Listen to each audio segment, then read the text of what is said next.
On 25th May 2018, the appellate court of the East African Court of Justice read their judgment in favour of Margaret Nantongo Ziwa and awarded her costs and damages for wrongful dismissal from office as Speaker of the East African Legislative Assembly. Zziwa was impeached on grounds of incompetence and mismanagement of the office of the Speaker. But Zziwa described her removal from the speakership in 2014 as illegal and an infringement of the EAC treaty. And now the East African Court of Justice said all that was done was null and void.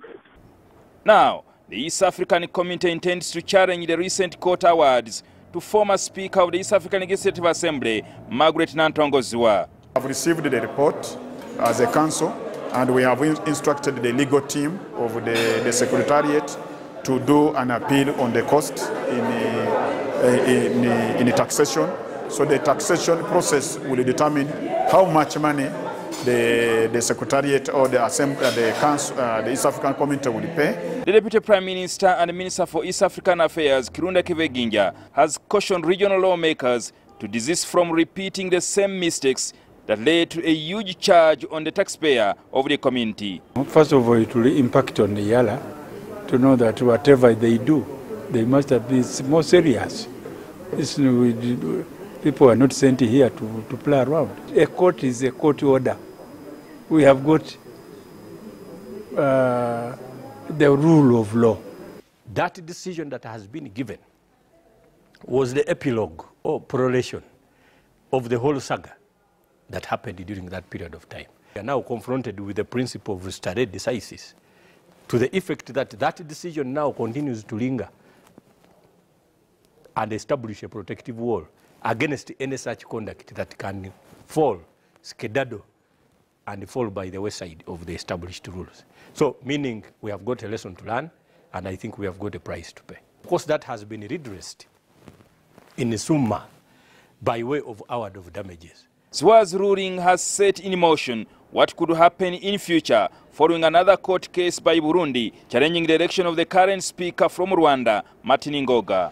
What this parliament now needs to do is to take stock of the interpretations, of the precedents, of all the citations and all the legal adumbrations that took place before the court, and those that have culminated into a decision that has been given, in order to give ourselves a level playing field and, of course, a warning as we proceed further.